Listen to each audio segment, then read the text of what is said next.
Right. तो अभी हम इसका नेक्स्ट पार्ट लेते हैं, मुद्रा एंड बंध। तो मुद्रा से आप क्या समझते हो? मुद्रा और बंध से अगर जनरल इसका मीनिंग हम बोले आपसे कि क्या होता है। पहले बंध ले लेते हैं, बंध थोड़ा शॉर्ट है तो उनको हम पहले कवर कर लेते हैं। बंध मीन्स होता है किसी चीज को बांध देना, ठीक है, या कहीं पर मैक्सिमम कसाव की स्थिति लाना बंध होता है, और इसको इंग्लिश में हम बॉडी लॉक्स बोलते हैं। तो योग, हठ योग, घेरन योग सभी में बंध प्रायः 4 ही बताए हैं, जिनमें से मूल बंध, उड्डयन बंध और जलंधर बंध है। और इन तीनों को एक साथ जब हम यूज करते हैं तो महाबंध आता है। आप लोग थोड़ा सा प्लीज ध्यान रखें, जो म्यूट अपने माइक को करके रखें प्लीज। मैम एक्चुअली आज 3:30 का टाइम बताया था ना, तो अभी आपने क्या बताया मिस हो गया। अभी हम बंध मुद्रा शुरू कर रहे हैं, ठीक है, तो वो आप आगे देख लीजिए। शुरू ही कर रहे हैं जस्ट, इसलिए आपका कुछ भी मिस नहीं हुआ है, ठीक है। तो मैं स्क्रीन शेयर कर रही हूँ। पहले हम देखते हैं बंध।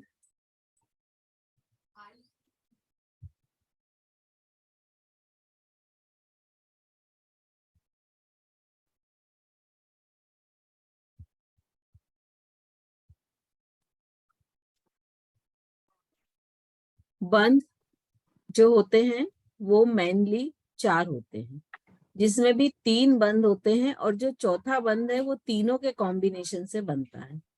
सो फर्स्ट हमारा जो है ये है 3 बंध। ये कौन कौन से हैं? उड्डयन बंध, मूलाधार बंध या मूल बंध भी कहते हैं इसको, जलंधर बंध। मूल बंध कहाँ पर लगता है? एनस रीजन में, जहां पर हमारा मूलाधार चक्र रहता है या हमारे जेनाइटल आर्गन्स रहते हैं। उड्डयन बंध कहाँ पर हम लगाते हैं? नाभि, नेवल के पास। और जलंधर बंध हम लगाते हैं गले में। तीनों के रीजंस क्लियर हुए आप लोगों को? अभी देखिए, ये फर्स्ट हम देखते हैं जलंधर बंध। जालंधर बंध लगाने के लिए हमको क्या करना होता है कि हम किसी भी मेडिटेटिव पोस्चर में बैठते हैं। मेडिटेटिव पोस्चर क्या होते हैं? ध्यानात्मक आसन, ठीक है। कौन कौन से होते हैं, कोई बताएगा? पद्मासन, सुखासन, अर्धपद्मासन, वीरासन, वीरासन, वज्रासन, कुटकुटासन। अर्धपद्मासन।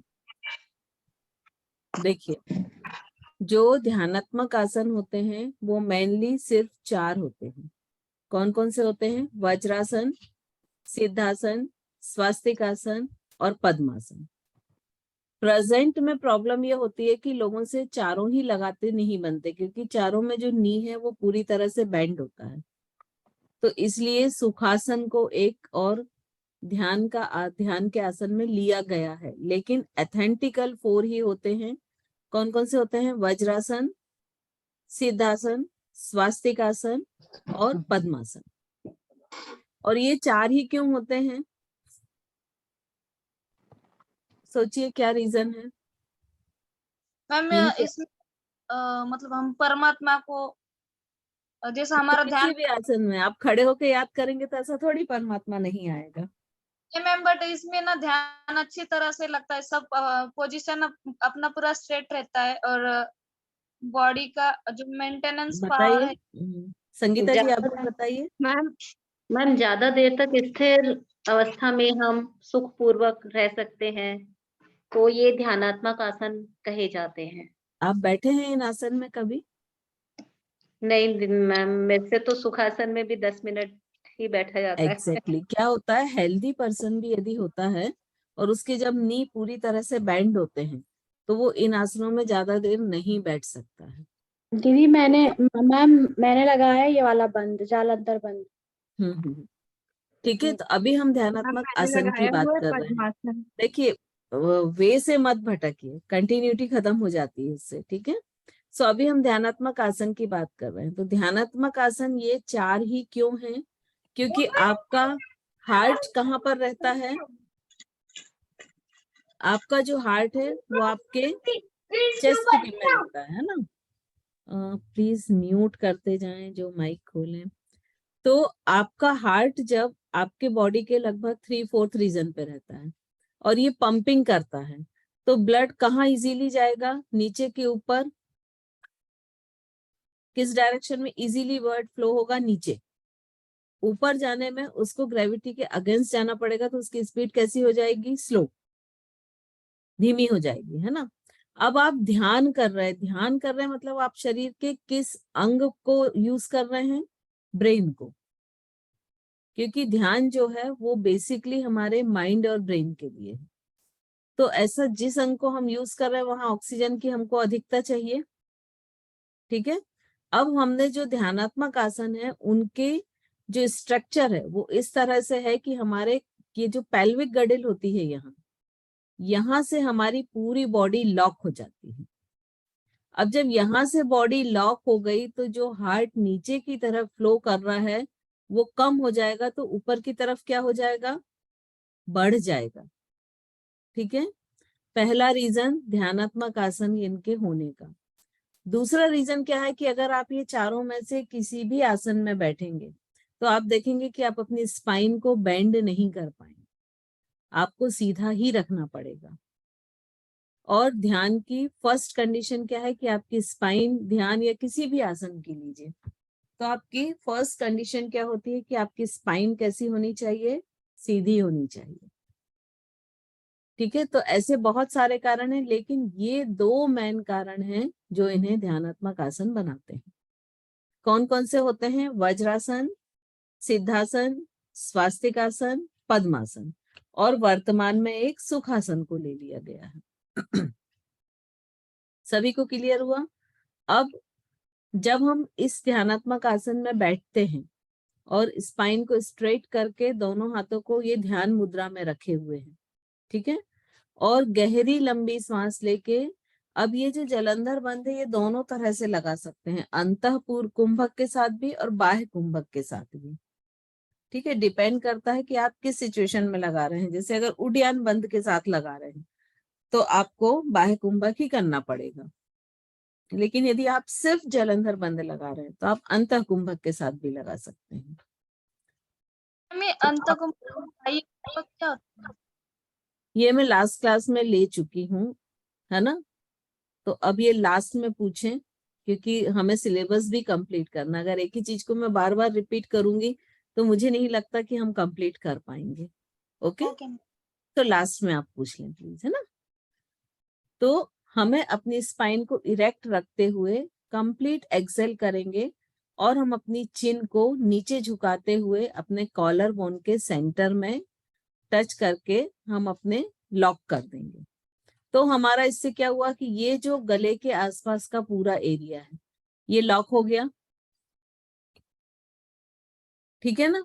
और जब ये गले के आसपास का पूरा एरिया लॉक हो गया तो उससे क्या क्या बेनिफिट होने वाले हैं हमको?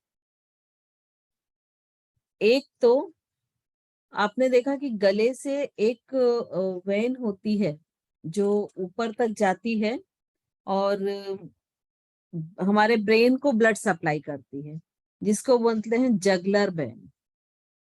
ये एक बहुत बड़ी वेन होती है जो हार्ट से ब्रेन को ब्लड सप्लाई करती है, इसको हम बोलते हैं जगलर वेन, ठीक है। ये जगलर वेन जैसे ही बेंड होगी तो इसमें फ्लो कम होगा, तो हमारी हार्ट बीट भी स्लो हो जाएगी, थोड़ी सी कम हो जाएगी। और ये हमारे जितने भी गले के हिस्से में जो भी साइनस रिसेप्टिकल्स हैं उन पर ये एक प्रेशर डालेगा और उसके फलस्वरूप जगलर वेन जो है वो प्रभावित होगी। और यदि आपका हाई बीपी रहता है जिसका आपके ब्रेन पे इफेक्ट पड़ रहा है, तो चूंकि आपकी हार्ट बीट कम हो गई है तो आपका जो प्रेशर है वो नॉर्मल आ जाएगा, ब्रेन में जो हाई बीपी है वो नॉर्मल हो जाएगा। ये क्लियर हुआ इतना? इसके बाद यहाँ पर कौन सी एंडोक्राइन ग्लैंड रहती है गले में? Thyroid, parathyroid. चूंकि ये दो किसी भी चीज को, जैसे एक स्पंज है, उसको हम बार बार दबाएंगे और छोड़ेंगे तो उसकी क्या होती है, इलास्टिसिटी बढ़ जाती है ना, और उसमें एब्जॉर्प्शन पावर भी बढ़ जाता है। और यदि उसी स्पंज को हम मान लीजिए 1-2 साल तक यूज ना करें और फिर उठा के उसको दबाएं तो मालूम पड़ा वो चूर चूर होकर टूट जाएगा।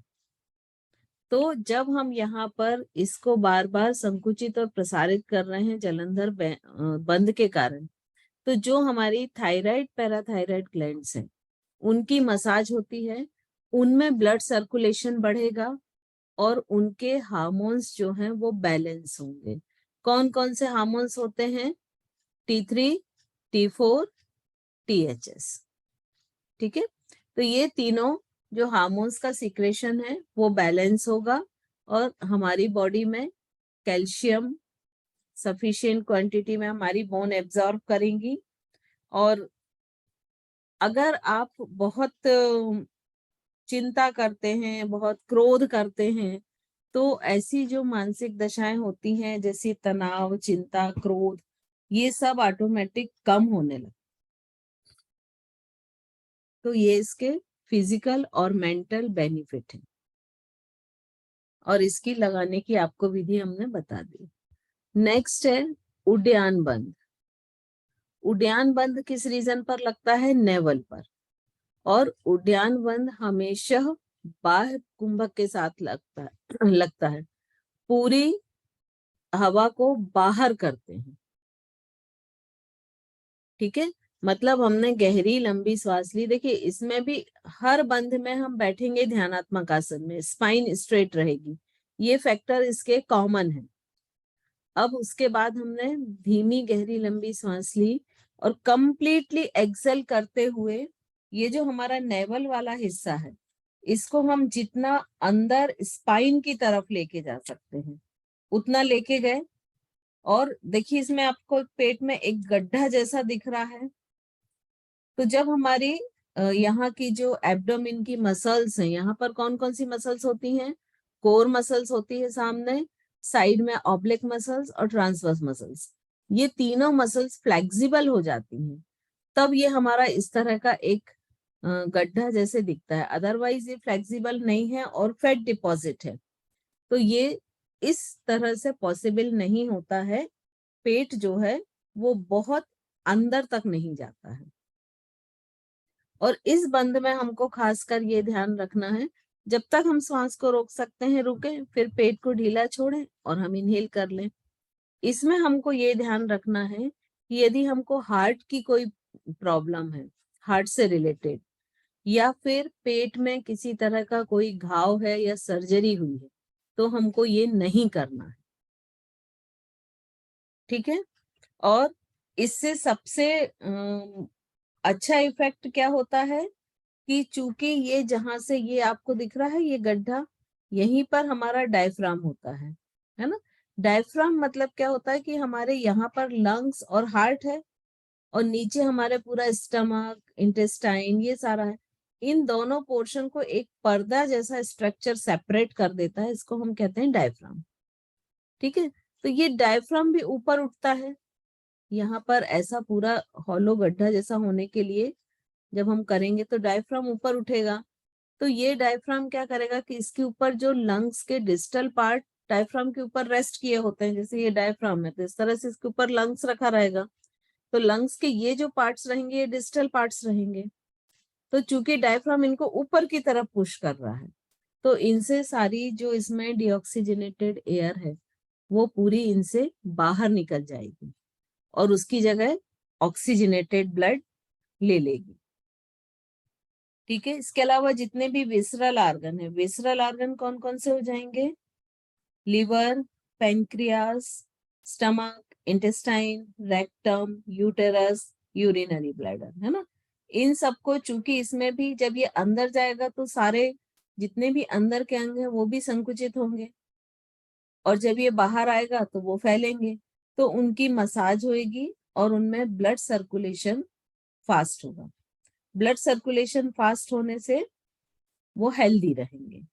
अब इस एरिया में कौन सी ग्लैंड पाई जाती है? Endocrine gland, adrenal. आपको बताया था किडनी के ऊपर कैप जैसा स्ट्रक्चर होता है। तो इस बंध से कौन सी ग्लैंड इफेक्टेड होगी? Adrenal gland. ठीक है, एड्रिनल ग्लैंड से कौन कौन से दो हार्मोन्स निकलते हैं? एड्रिनोलिन और नार एड्रिनोलिन।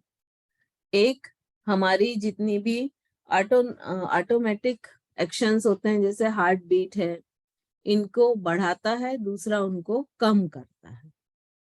तो इन दोनों का जो हमारी एड्रिनलिन ग्लैंड्स के हार्मोन्स हैं, उनके सीक्रेशन बैलेंस होंगे। अब इसमें आपने ऑटोनॉमस नर्वस सिस्टम में दो सिस्टम पढ़े थे, सिंपैथेटिक, पैरासिम्पैथेटिक। ठीक है, तो सिंपैथेटिक किसी भी चीज को एक्टिवेट करता है और पैरासिम्पैथेटिक डाउन करता है। तो जब एड्रिनलिन ग्लैंड से एड्रिनोलिन हार्मोन्स का सीक्रेशन होगा तो क्या होगा? सिंपैथेटिक नर्वस सिस्टम एक्टिवेट हो जाएगा, और जब नार एड्रिनलिन हार्मोन्स का सीक्रेशन होगा तो पैरासिम्पैथेटिक नर्वस सिस्टम होगा। तो ये ग्लैंड हमारे इन दोनों सिस्टम को भी बैलेंस रखेगी। कौन कौन से सिस्टम? ऑटोनॉमस नर्वस सिस्टम के सिंपैथेटिक और पैरासिम्पैथेटिक नर्वस सिस्टम।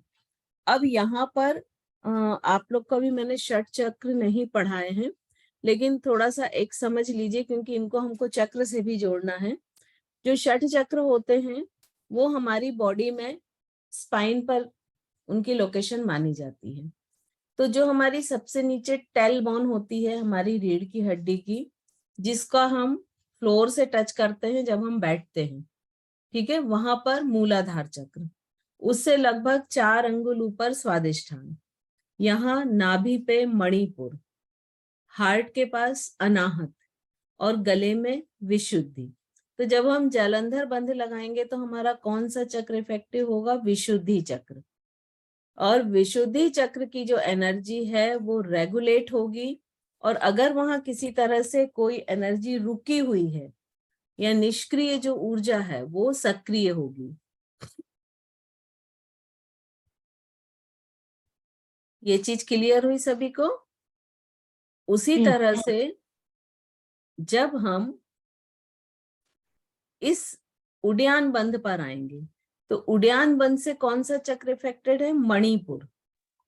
मणिपुर चक्र का क्या काम होता है? हमारे पूरे डाइजेशन को मेंटेन करना, लीवर के फंक्शन को पूरा मेंटेन करना, स्टमक के, इंटेस्टाइन के, मतलब नाभि के चारों ओर जितने भी विसरल ऑर्गन हैं उनको ऊर्जा देना और उनको सुचारू रूप से उनके फंक्शंस को चलाना। तो जब हम ये बंध लगाएंगे तो इससे हमारी मणिपुर चक्र की एनर्जी क्या होगी? रेगुलेट होगी, नियमित होगी।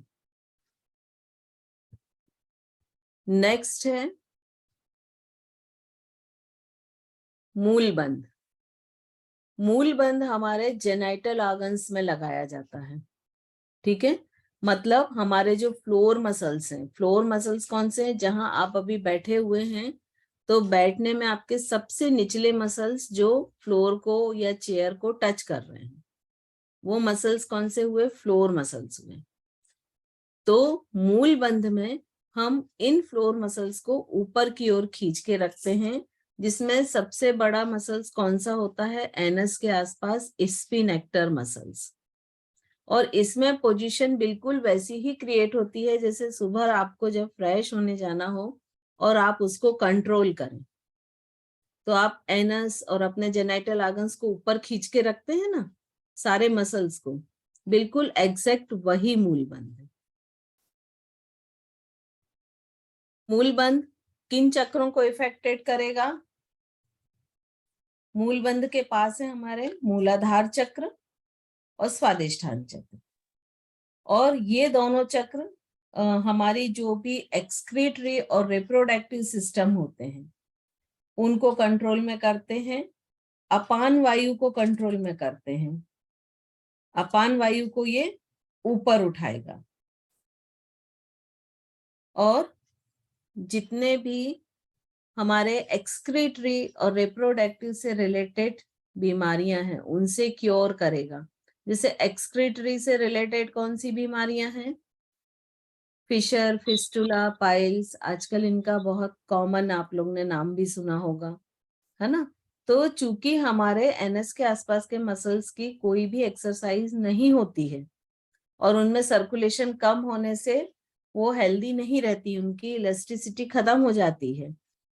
तो अगर हम ये मूल बंद करते हैं तो ये सब होने के चांसेस खत्म हो जाते हैं। और इसके अलावा ये चूंकि यहाँ पर मूलाधार चक्र है और स्वादिष्ठान चक्र है। मूलाधार चक्र सारे हमारे जेनाइटल ऑर्गन्स को कंट्रोल करता है और यहाँ पर ग्लैंड्स कौन सी होंगी? गोनेट्स। गोनेट्स ग्लैंड्स कौन सी होंगी? जो मेल में मेल हार्मोन्स सीक्रेट करती हैं, फीमेल में फीमेल हार्मोन सीक्रेट करती हैं। तो उनके सीक्रेशन को भी कौन मैनेज करेगा? ये मूल बंद। और जैसे फीमेल्स में मेंस्ट्रुएशन साइकिल है, वो प्रॉपर हो, हेल्दी हो, उसके लिए भी रिस्पॉन्सिबल मूल बंद होगा। क्लियर हुआ? अब हम आते हैं महाबंध। महाबंध का मतलब होता है कि ये तीनों बंध एक साथ लगाने। ये दो तरह से लगाए जाते हैं। हठ योग प्रदीपिका के हिसाब से देखें तो इसमें सबसे पहले कंप्लीटली पूरी एक्सेल किया जाता है। सबसे पहले जालंधर बंध लगाते हैं, फिर उड्डयन बंध और फिर मूलाधार बंध। ठीक है। लेकिन इन जनरल बुकों में देखें तो उसमें कई जगह ऐसे भी मिलता है कि पहले मूलाधार, फिर उड्डयन, फिर जालंधर बंध। क्योंकि यदि हम पहले जालंधर बंध लगा लेंगे और सपोज हम नेवल को अंदर ले गए तो कुछ जो उस हिस्से की एयर होगी वो निकलना मुश्किल हो जाएगी।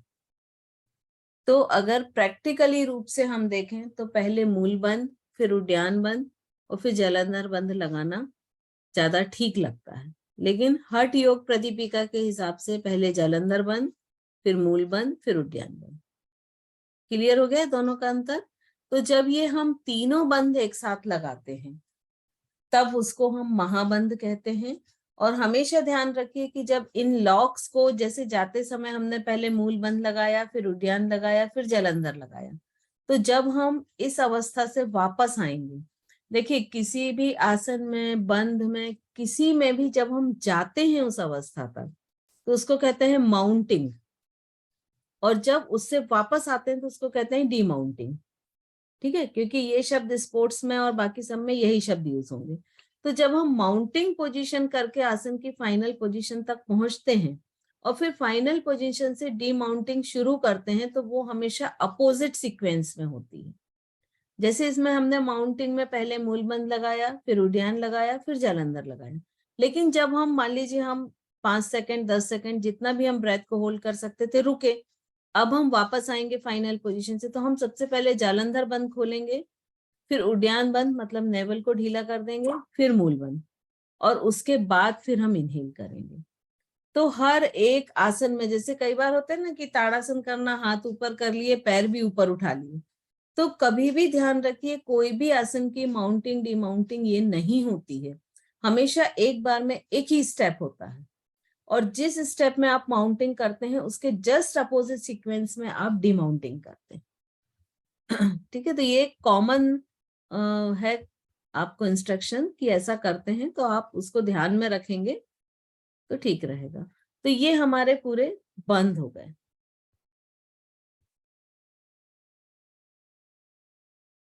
ठीक है, इसके बाद हम आएंगे मुद्रा पे। मैं मुद्रा की अब आपको कर रही हूँ शेयर।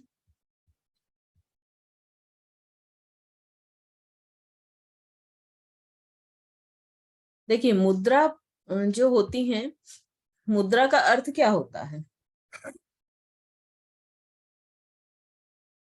मुद्रा का अर्थ होता है आपके चित्त की कोई भी अवस्था, जिसको हम आपके मन की अवस्था भी कह सकते हैं। ठीक है, तो उसके हिसाब से मुद्राएं कई तरह की हो जाती हैं। मेन 4 तरह की। एक तो हो गई हस्त मुद्रा, जैसा आप इस पिक्चर में देख रहे हैं कि हाथों की अलग अलग मुद्राएं बन रही हैं फिंगर्स के थ्रू, ये हो गई हस्त मुद्रा। सेकंड होती है काया मुद्रा, मतलब आपके पूरे शरीर का कोई एक पोस्चर या आकार क्रिएट होता है, वो हो गई काया मुद्रा। थर्ड होती है मन मुद्रा, और फोर्थ होती है बंध मुद्रा। जो अभी हमने बंध पढ़े ना, इनको भी मुद्रा के साथ लिया जाता है, तो ये हो जाती है बंध मुद्रा। तो आपके सिलेबस में चूंकि हठ योग प्रदीपिका बस है, ये हम हठ योग पढ़ रहे हैं, तो हठ योग में मुख्यतः सिर्फ 10 मुद्राओं का वर्णन किया है, और जो सारी बंध मुद्रा और काया मुद्रा है। लेकिन थोड़े से आपके नॉलेज के लिए मैं आपको ये हस्त मुद्रा बता रही हूँ, ठीक है। तो हस्त मुद्रा में क्या होगा कि हम अपनी उंगलियों को कोई एक शेप में रखेंगे, और इससे क्या होगा, आप लोगों ने जैसे एक्यूप्रेशर वगैरह पढ़ा होगा तो आपने, या कभी सुना होगा तो आपने सुना होगा कि हमारे जितने भी बॉडी में ऑर्गन हैं, उनके सारे के स्विचेस कहाँ होते हैं, हमारे हाथों में, है ना। ये चीज आपने सुनी होगी कि सबके स्विचेस हमारे हाथों में होते हैं, और जैसे ही हम इसको एक पर्टिकुलर किसी फॉर्म में करते हैं, मुद्रा के फॉर्म में, तो क्या होता है, जैसे मान लीजिए हमने ये ऐसे ध्यान मुद्रा बनाई, तो क्या होगा, मुद्राओं का, हस्त मुद्राओं का क्या है नियम, कि आपको 45 मिनट तक करना चाहिए, लेकिन 45 मिनट तक ये कर पाना किसी भी कीमत पे संभव नहीं है।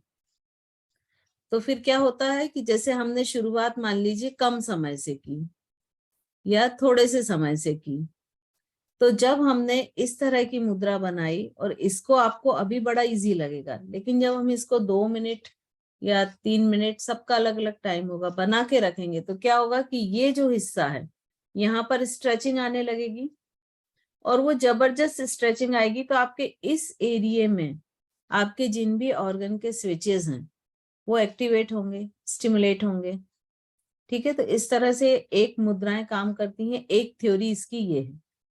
सेकंड थ्योरी क्या है कि हमारी बॉडी पंच तत्व से मिलके बनी है, और ये पंच तत्व जब तक बैलेंस होते हैं तब तक हमारा शरीर निरोगी रहता है, और जैसे ही इनका बैलेंस गड़बड़ होता है तो हमारा शरीर किसी न किसी बीमारी से ग्रसित हो जाता है।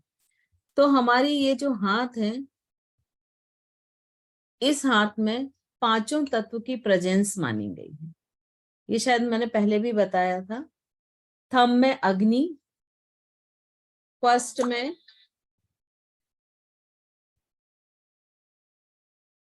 में वायु, आकाश, अर्थ, वाटर।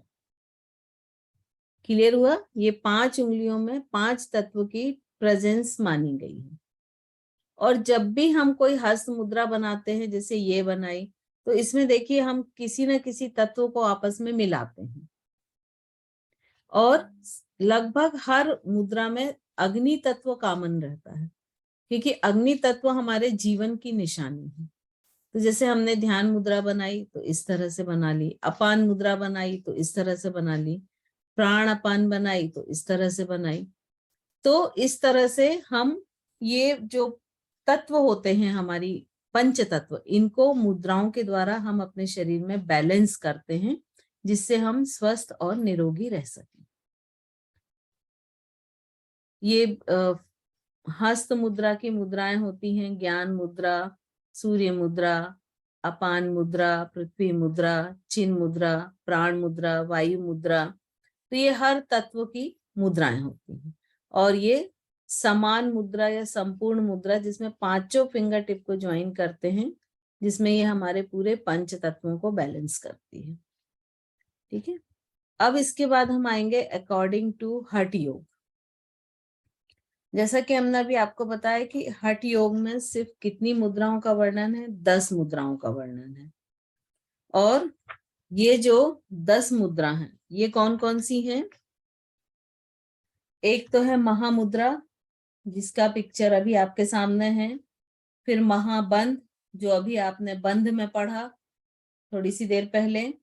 महाबेद, खेचरी, फिर तीनों बंध, उड्यान, मूलबंध, जालंधर, और उसके बाद विपरीत करणी, वज्रोली और शक्ति चलन। ये 10 मुद्राएं हैं जो आपके इसमें हठ योग प्रदीपिका के अनुसार मानी जाती है। उसमें सिर्फ 10 मुद्राओं का ही वर्णन है। अब आपने हम काय मुद्रा है? बताया कोई एक बोले। व्रजोली की बात क्या बताया? ये सबके नाम अभी आपके आएंगे तो आप नोट कर लीजिएगा। ये जब मैं स्लाइड आगे बढ़ाऊंगी ना तो सबके जी। नाम आएंगे, ठीक है ना। जैसे इसमें महामुद्रा लिखा हुआ है ना, वैसे सब में लिखा होगा। मैम ये महामुद्रा जो है वो काया मुद्रा है क्या? हाँ, ये काया मुद्रा आएगी, है ना, क्योंकि इसमें बॉडी का हम एक स्पेसिफिक पोस्चर क्रिएट कर रहे हैं। ठीक है। अब ये जो महामुद्रा है, ये बहुत सारी बुक्स में इसी तरह से वर्णित है जैसा ये पिक्चर आप देख रहे हैं, लेकिन जो हठ योग में वर्णित है हम वो पढ़ेंगे। हठ योग में इसका वर्णन इस तरह से है, मतलब इसमें आपकी पोजीशन कैसे रहेगी कि हम जैसे वज्रासन में बैठते हैं, वज्रासन में बैठेंगे, एक पैर आपका वज्रासन की ही पोजीशन में रहेगा, सेकंड लेग को आप स्ट्रेट कर लेंगे और दोनों हाथों से उसकी उंगलियों को पकड़ेंगे, आपकी चिन ऊपर रहेगी। क्लियर हुआ इतना सभी को? तो मैम इसमें जालंधर बंध नहीं लगेगा? नहीं, इसमें अभी जालंधर बंद नहीं लगेगा, वो अलग से ही मुद्रा है जालंधर बंद जो है ना। मैम ये आसन होता है जानु शीर्षासन। जानु शीर्षासन में लेग साइड में जाता है, ओपन होता है। और ना सिर भी घुटने को लगता है उसमें जानु शीर्षासन में। हाँ, ये अलग है ना। देखिए वो बहुत छोटे से, अभी आगे ही आप मुद्रा एक पढ़ेंगे जिसमें सिर सिर्फ नीचे हो जाएगा तो नाम चेंज हो जाएगा। तो नाम से कंफ्यूज मत होइए, और नाम के लिए कभी किसी से उलझिए भी मत, क्योंकि एक ही चीज को बहुत सारी टेक्स्ट बुक में अलग अलग नाम दिए हैं, है ना। अभी हम हठ योग के हिसाब से पढ़ रहे हैं। क्लियर हुआ, है ना। तो ये महामुद्रा है, इसके बैठने का आपको मैंने लगाने का तरीका बताया, ठीक है। और इससे फायदे क्या क्या होते हैं? ये शरीर और मन में स्थिरता लाती है और प्राण शक्ति को रेगुलर करते हैं, ऊपर की ओर उठाते हैं प्राण शक्ति को, और आपके एब्डोमेन की जितनी भी इनरेगुलरिटीज हैं एनर्जी की वो करेक्ट करते हैं, ठीक करते हैं। और इसमें हमको ये ध्यान रखना है कि ये हमको कुंभक के साथ करनी है, क्योंकि सामने की तरफ झुकना है, तो इसीलिए हम पूरी श्वास को बाहर निकाल के और फिर उसके बाद नाभि को जितना स्पाइन की तरफ हो जा सकता है लेके जाएंगे और फिर सामने झुकेंगे। तो इसमें आपकी क्या क्या पोजीशन हो गई? आपका, आप वज्रासन में बैठेंगे, पहले एक पैर आपका उसी पोजीशन में रहेगा, दूसरे पैर को आप सामने की तरफ स्ट्रेट कर लेंगे, और जब आपका ये जो मुड़ा हुआ पैर है ये मुड़ा हुआ रहेगा तो ये आपके लगभग एनस और जेनाइटल रीजन के ऑर्गन के पास आएगा। और फिर एक्सेल करते हुए सामने की तरफ झुकेंगे, दोनों हाथों से पैर के पंजे को पकड़ेंगे और देखना कहाँ है? ऊपर, चिन हाइटेड। ये हमारी पहली मुद्रा हुई महामुद्रा। सेकंड मुद्रा हमने बताई थी महाबंध, जो अभी हमने जस्ट थोड़ी सी देर पहले पढ़ा है।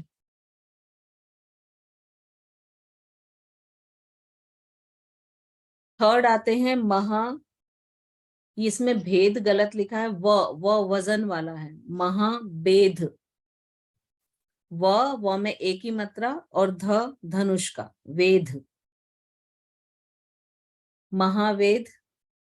अब इसमें और जो हमने पहली देखी थी महामुद्रा, दोनों में डिफरेंस सिर्फ यही है, उसमें हमने चिन्ह को हाइटेड रखा था और इसमें हमने हेड को भी नीचे ले जाना है, जितना अधिक हम ले जा सकते हैं।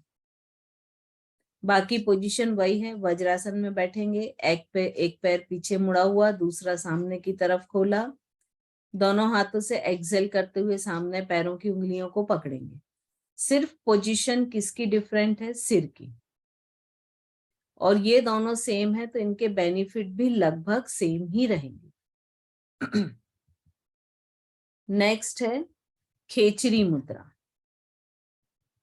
खेचरी मुद्रा हमारे मुंह के अंदर बकल कैविटी, हमारे जो मुंह के अंदर है, मतलब हमारे चीक्स के अंदर की लेयर, हमारी टंग, हमारी टीथ, ये सब क्या कहलाएंगे? बकल कैविटी, जैसा कि आपको इस पिक्चर में पूरा दिख रहा है। ठीक है, ये बकल कैविटी हुई। तो मुंह के अंदर हम क्या करते हैं, ये जो हमारा टंग का टिप पोर्शन है, इसको यू टर्न करते हैं अंदर की तरफ, और अंदर हमारा जो अपर पैलेट होता है, आप अगर जीभ को थोड़ा अंदर टर्न करके टच करते हुए जाएंगे तो कुछ दूर तक हार्ड होता है, उसके बाद सॉफ्ट हो जाता है। देखिए, टंग टिप को अपर पैलेट से टच करिए और अंदर की तरफ ले जाइए, तो कुछ दूर तक तो वो अपर पैलेट हार्ड मिलेगा, फिर सॉफ्ट हो जाता है। Yes ma'am. है ना? तो ये जो सॉफ्ट वाले हिस्सा है, इस पे हमको क्या करना है, जैसे कार में वाइपर चलता है ना, लेफ्ट राइट, वैसे टंग टिप को left to right, right to left move करना है। ठीक है, तो ये होती है खेचरी मुद्रा। अब खेचरी मुद्रा से क्या बेनिफिट होगा, सोचिए थोड़ा। मैम इसको करने से छींक आती है। नहीं ये नहीं होता है। ये देखिए, बेनिफिट नहीं, लेकिन ये होता है तो ये किस वजह से होता है?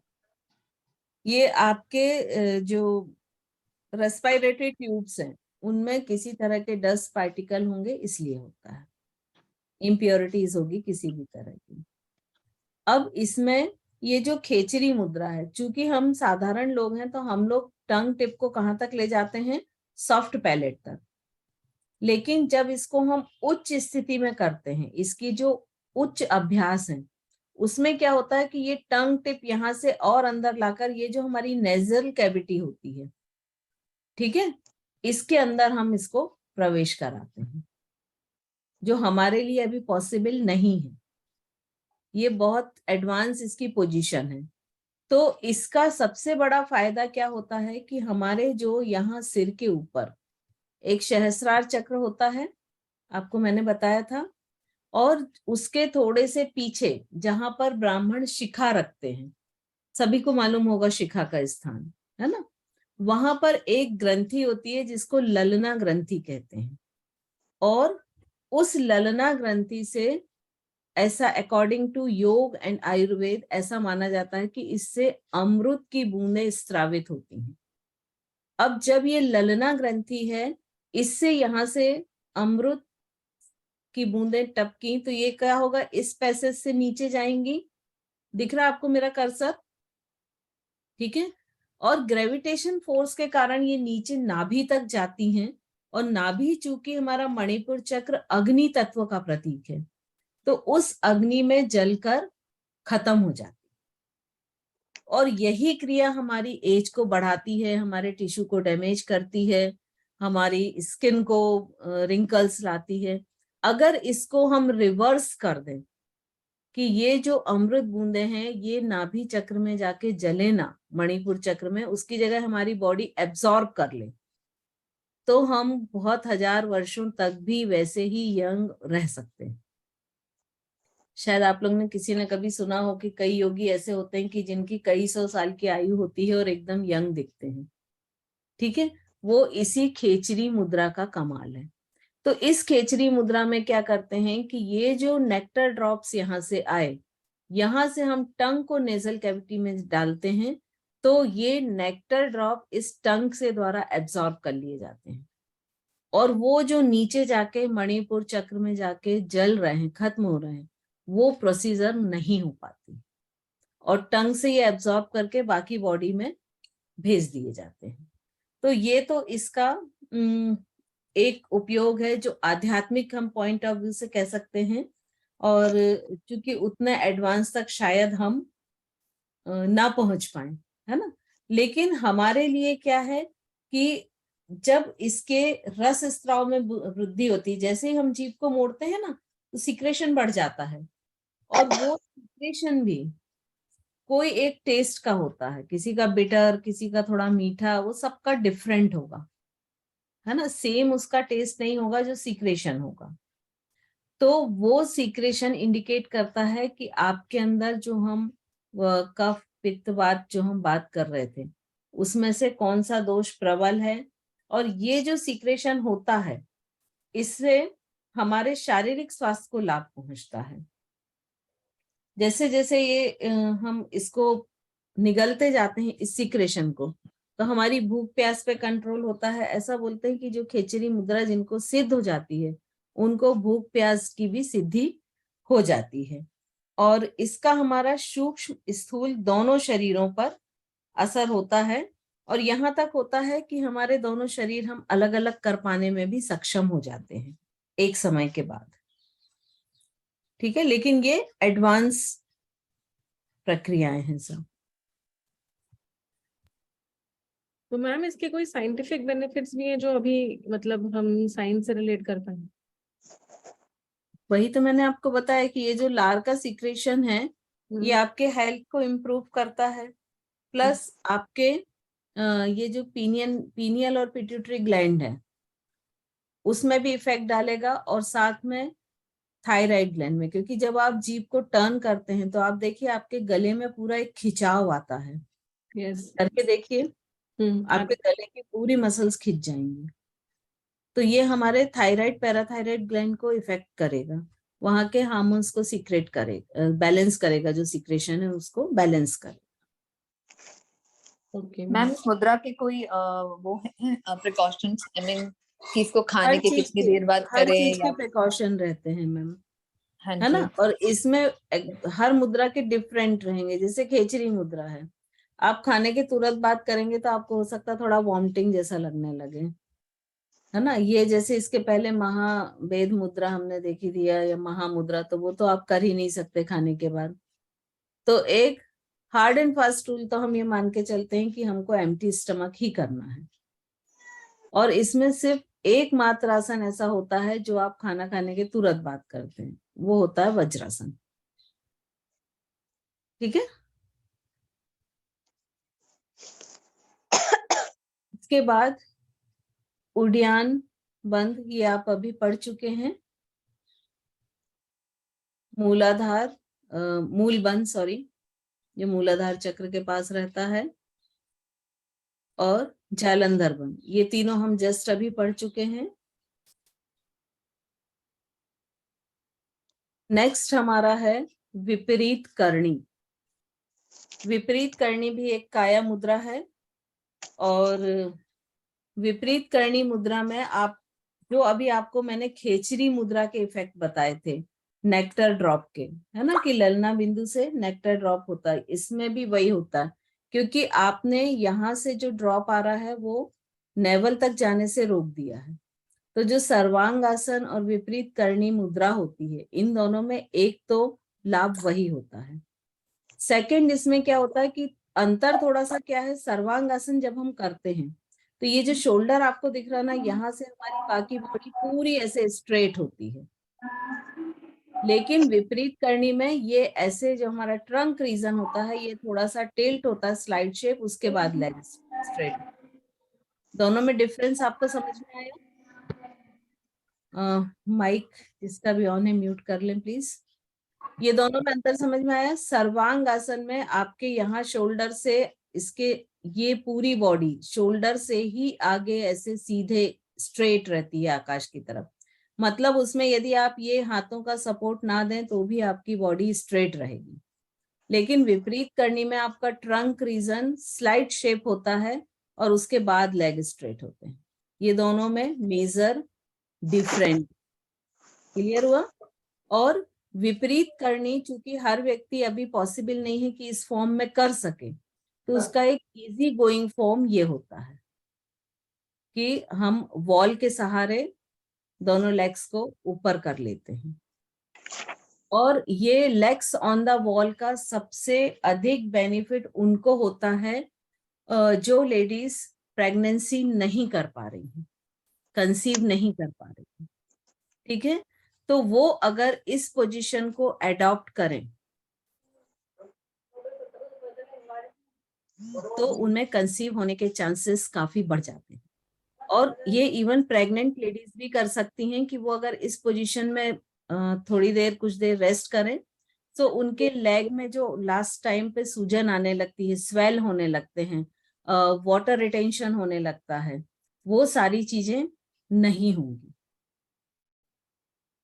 तो विपरीत करणी मुद्रा जो है वो बेसिकली ऑथेंटिक कौन सी है, ये जो हम फर्स्ट पिक्चर में देख रहे हैं। और इसको करना कब नहीं है, यदि आपको हार्ट से रिलेटेड कोई प्रॉब्लम है, आपको हाइपरटेंशन है, हाइपरटेंशन मतलब हाई ब्लड प्रेशर, ठीक है, और या फिर आपकी जो कई लोगों की आपने देखी है थायराइड पैराथायराइड ग्लैंड बढ़ जाती है थोड़ी सी, यहाँ पर गले में थोड़ा सा ऐसा बढ़ा हुआ पोर्शन दिखता है, तो उन कंडीशंस में आपको ये विपरीत करणी जो मुद्रा है वो नहीं करनी है।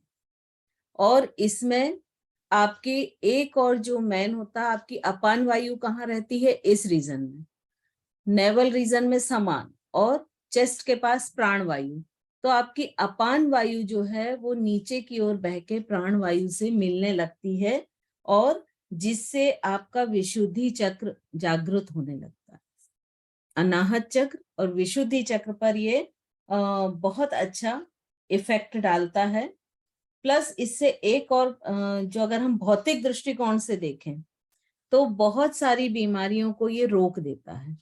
और लेडीज के लिए, जेंट्स के लिए भी इवन ये है, जब आप इस स्लाइड शेप पोस्चर में बॉडी को लाते हैं तो आपके जितने भी विसरल ऑर्गन होते हैं, आपके जितने भी गोनेट्स होते हैं या जेनाइटल ग्लैंड ऑर्गन्स होते हैं, ये सब रिवर्स होते हैं। तो उनको जो टेंटिकल अंदर से उनको हैंग करके रखते हैं, है ना, अपनी जगह पर बनाए रखते हैं, वो लगातार नीचे की ओर खींचते हैं। एक ग्रेविटी फोर्स के कारण लगातार वो ऑर्गन नीचे की ओर खींचते रहते हैं और उसको आपने देखा होगा लेडीज में अक्सर ये प्रॉब्लम होती है, यूटेरस बाहर आ जाता है जिसको हम प्रोलैप्स कहते हैं। वो क्यों आता है, क्योंकि लगातार खींचते खींचते उनके जो मसल्स उसको बॉडी में एक जगह फिक्स रखते हैं वो टेंस हो जाते हैं, उनकी इलास्टिसिटी खत्म हो जाती है। तो जब हम ये पोजीशन लेते हैं तो हम उन सबको रिवर्स करते हैं, तो ये प्रोलैप्स रोकने में बहुत हेल्पफुल होता है। ठीक है, तो प्रोस्टेट प्रॉब्लम, प्रोलैप्स प्रॉब्लम, ये दोनों में ये जो विपरीत करणी मुद्रा है ये बहुत ही हेल्पफुल रहती है। अब इसके बाद नेक्स्ट है वज्रोली। वज्रोली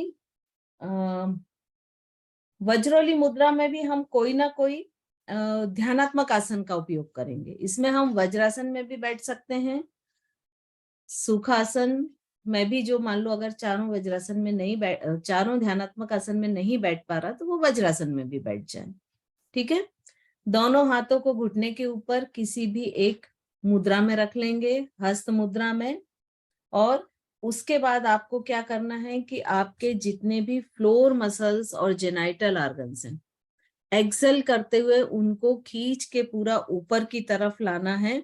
और ये बिल्कुल इसमें थोड़ा सा अंतर क्या है, देखिए जब हम मूल बंध लगाते हैं तो मूल बंध में हमारी कौन से मसल्स काम करते हैं, फ्लोर मसल के स्फिनेक्टर मसल्स, ये मसल्स कहाँ होते हैं, एनस के चारों में। लेकिन जब हम इस मुद्रा को करते हैं तो इस मुद्रा में वो मसल्स काम करते हैं जो हम यूरिन, अगर हमको बहुत प्रेशर से है, प्रेशर है यूरिन का और हम उसको रोकते हैं, ठीक है, तो इसमें हमारे जेनाइटल ऑर्गन्स के जो मसल्स होते हैं वो काम करते हैं। ये छोटा सा डिफरेंस है दोनों में। ठीक है, तो इसको भी जब तक आप एक्सेल करके श्वास को आप रोक सकते हैं तब तक आपको रोकना है। और फिर जब आपको लगता है कि अब हम श्वास को नहीं रोक सकते हैं, हमारे लिए रोकना मुश्किल है, तो आप अपने ऑर्गन्स को, मसल्स को ढीला छोड़ें और फिर इनहेल कर लें। क्लियर हुआ? और इसका भी लाभ क्या है, ये वज्रोली मुद्रा वज्र नाड़ी से रिलेटेड रहती है। जब नाड़ी में पढ़ाऊंगी तो आपको ये डिटेल बताऊंगी नाड़ियों का, लेकिन आप ऐसा मान सकते हैं कि ये जो वज्र नाड़ी है ये सुषुम्ना नाड़ी का ही एक हिस्सा है। और आपका इस वज्र नाड़ी पे नियंत्रण हो जाता है, मतलब प्राण शक्ति पे नियंत्रण हो जाता है। ये इसके मेन बेनिफिट हैं। और इसमें भी आपको ये ध्यान रखना है कि यदि आपको जेनाइटल ऑर्गन से रिलेटेड या एक्सक्रीटरी ऑर्गन से रिलेटेड कोई समस्या है, कोई बीमारी है, तो आपको ये नहीं करना है। और अगर हाई बीपी है तो आपको नहीं करना है। इस दोनों कंडीशन में इस मुद्रा को नहीं करना है। अब लास्ट है हमारी शक्ति चालन या शक्ति चालिनी। शक्ति चालन या शक्ति चालिनी भी जो है उसमें हमें मोस्टली ये जो घेरण्य संहिता और हठ योग में बताई है, तो इसमें कैसे बताया है कि एक करीब 4 इंच या 4 अंगुल कपड़े की एक पट्टी लेते हैं लंबी, और उसको पेट पे पूरा लपेट लेते हैं, जिससे पेट एकदम टाइट रहे, सारे पेट की मसल्स। और इसमें हम जो भी ध्यानात्मक आसन करते हैं उसकी एड़ी इस तरह से सेट करते हैं, मोस्टली ये सिद्धासन में किया जाता है। उसकी एड़ी इस तरह से सेट करते हैं कि आपके जेनाइटल ऑर्गन्स और एनस पर उसका प्रेशर रहे, दोनों लॉक हो जाएं। और उसके बाद इसमें हम जो मूल बंद और उड्डयन बंद दोनों लगाते हैं, और आपके पैरों की एड़ी का दबाव लगातार आपके एनस पर और जेनाइटल ऑर्गन पर रहता है। तो इसके फायदे क्या हैं? एक तो आपके मूल बंद और उड्डयन बंद के जो सारे बेनिफिट हैं वो आपके होते हैं। इसमें ऐसा माना जाता है कि जब आप शक्ति चालिनी मुद्रा करते हैं तो ये आपके कुंडली जागरण में सहयोगी होती है।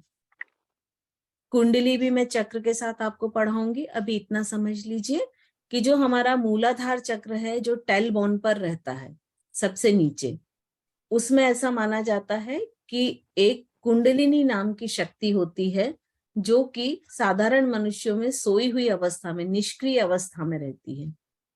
और जब हम उसका जागरण करते हैं तो वो मूलाधार, स्वादिष्ठान, मणिपुरी, अनाहत, विशुद्धि, आज्ञा, इन सब चक्रों को भेदती हुई जो सबसे ऊपर सहस्त्रार चक्र है, जहां पर शक्ति का वास होता है, तो ये कुंडलिनी शक्ति यहाँ ऊपर इस शक्ति से मिलती है और ये हमको चेतना की उच्च स्थिति में ले जाती है।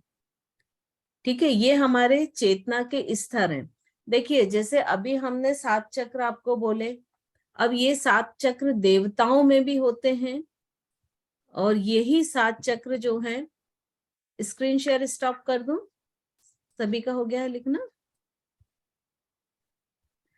तो ये जो 7 चक्र होते हैं ये पशुओं में भी होते हैं, देवताओं में भी होते हैं और मानवों में भी होते हैं। अब पशुओं की चेतना कैसी रहेगी? हमसे अधिक रहेगी कि कम रहेगी? कम रहेगी, है ना।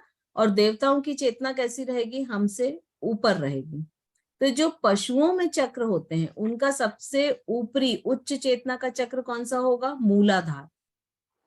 मूलाधार के नीचे की चेतना के चक्र उसमें होंगे। हमारा सबसे निम्न चेतना का चक्र कौन सा है? मूलाधार। और सबसे उच्च कौन सा है? सहस्त्रार। अब अगर हम देवताओं में जाएंगे तो उनके सबसे निचला चक्र कौन सा होगा? सहस्त्रार, है ना। और उससे वो ऊपर की ओर यात्रा करेंगे। तो इस तरह से ये डिवाइडेड रहता है चक्र का। पशुओं में चेतना कौन से चक्र में देखिए, कहूँ? हमारी जो चेतना है वो अचानक तो ऐसा नहीं है कि इस लेवल पर आ गई। और आज भी आप अपने आसपास देखते होंगे तो सबकी चेतना का स्तर अलग अलग होता है ना। तो जनरल क्या होता है कि चेतना एक पशु स्तर पे होती है, फिर उससे मानव के स्तर पर, फिर उससे देव के स्तर पर, और ये तीनों स्तर पर चेतना बढ़ती जाती है, आगे की तरफ उच्च की तरफ बढ़ती है। तो हमारे जो चक्र होते हैं ये हमारे चेतना का प्रतीक होते हैं। तो जब पशुओं में जो षट चक्र होते हैं तो उसका सबसे ऊपरी चक्र कौन सा रहेगा? मूलाधार चक्र, जो हमारा सबसे निचला चक्र है। ठीक है, क्योंकि उनकी चेतना को वहीं तक बढ़ने की परमिशन है। ये ऐसा प्रकृति द्वारा निश्चित किया गया है। मैम उनका जो, सॉरी आपको इंटरप्ट कर रही हूँ, उनका जो मूलाधार चक्र होता है वो ऊपर होता है उनकी, कि वो प्लेसमेंट सबसे कैसे ऊपर, सबसे ऊपर रहेगा, टॉप पे उनके। उसके नीचे के होते हैं पाताल, विताल, सुताल, ऐसे करके फिर चक्र होते हैं। ठीक है, ओके। जो उसके नीचे की तरफ होंगे। टॉप पे उनका कौन सा होगा? मूलाधार। और जब हम थोड़ा सा इसके ऊपर चेतना में आएंगे तो हम मानव में आ जाएंगे। तो मानव का सबसे निचला कौन सा होगा? मूलाधार। और उसके ऊपर वो कहाँ जाएगा? मूलाधार से ऊपर चेतना स्वादिष्ठान पर, फिर मणिपुर पर, और ऊपर फिर अनाहत पर, और ऊपर जाएगी। ऐसा तो करते करते लास्ट सहस्त्रार चक्र, है ना। मतलब हम मानवों की चेतना कितनी उच्च हो सकती है? सहस्त्रार तक। और फिर जो देवता होते हैं उनकी सहस्त्रार सबसे निचला चक्र होता है। क्लियर हो गया? साथ मिलती है, ठीक है। और बहुत सारी बुकों में ये 3 बंध के साथ मिलती है, लेकिन इसका जो मेन है वो मूल बंध है। क्योंकि मूल ये करते हम इसलिए हैं कुंडली शक्ति के जागरण के लिए, ठीक है। तो इसका जो सबसे मूल है, जो हर चीज में एक जैसा मिलता है, वो है मूल बंध। वो इसका कंपलसरी पार्ट है। अब आप अगर एक्सेल करके श्वास रोकते हैं तो आपका उद्यान बंध तो ऑटोमेटिक ही लग जाएगा। और कई बार उसको काफी समय तक होल्ड कर पाए इसलिए जलंधर बंध भी हम लगा लेते हैं। लेकिन इसका जो टारगेट पार्ट है वो है मूल बंध, क्योंकि हम कुंडलिनी को जागृत करने के लिए, ऊपर की ओर यात्रा करने के लिए इस मुद्रा के द्वारा तैयार कर। क्लियर?